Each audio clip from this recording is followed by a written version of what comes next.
अरे कि ना जाने छौड़ी कवन बीमारी बाटे तोरा में। अभी हम बानी बेगूसराय में और भोजपुरी के बहुत बड़े सिंगर टुनटुन यादव जी यहाँ पे आए हुए हैं। भाई पूरे बिहार में हर जगह ये लग चुका है। आप कहीं भी जाइए, हॉस्पिटल में जाइए, कारखाना में जाइए, हर जगह जाइए, दुकान में जाइए, घर में जाइए, हर जगह यही दिख रहा है, ब्रांड ऑफ बिहार। सुने में ये होता कि एक और 15 साल 20 साल के गारंटी बा, टूटे फाटे के जौन भी गले के सरे के जरे के पूरा एकदम टूटली ये गारंटी जिम्मेवारी लिया जाता। तो का बात सही बा भैया?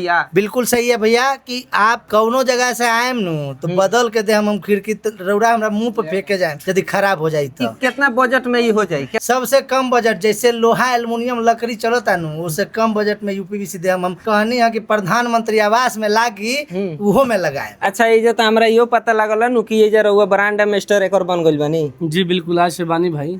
एक और जिम्मेवारी पूरा मतलब रहुआ लेता नहीं? 100% हम लेते। 100% कौनो एक और शिकायत हुई तो रहुआ लगे जा सकता? हाँ, हमारे पास आ सकता है। तो देखी टुनटुन भैया एक ब्रांड एम्बेसडर बन गइल बानी और जाना के ब्रांड एम्बेसडर एगो सुपर स्टार आदमी बन गइल बा, उनमें कोनो भी प्रकार के शिकायत नहीं है। तो आप लोग से नम्र निवेदन बा कि एक बार पीआर इंटरप्राइजेज में आई और ये विजिट करी। और भैया के बार बहुत ज्यादा एगो भोजपुरी गाना ट्रेंड चलता, तो भैया से हमारी रिक्वेस्ट रही कि एगो थोड़ा सा गुनगुना के सुना दे। अरे कि ना जाने छौड़ी कवन बीमारी बाटे तोरा में, और रुपया देखी के बोरा में बैठ जालिस कोरा में। और पैसा और पावर से जुड़ल हमारे बहुत सारा गाना आइल बा और हमेशा हमें फ्लेवर के गाना गाइला। और ये फ्लेवर के पूरे यूपी, बिहार, झारखंड के नौजवान भाई इस गाना को सुनना पसंद करते हैं। और जैसे नौजवान लोग ही दीवाने इनके भी हैं, बुजुर्ग लोग तो उसी में डूबे हुए हैं कि नहीं मुझे वही लगाना है, लेकिन नहीं, नौजवान भाइयों से हाथ जोड़ के विनती है कि नौजवान जो चाहते हैं वो होता है। तो आज से नौजवान लोग बिहार ऑफ ब्रांड पे आप लोग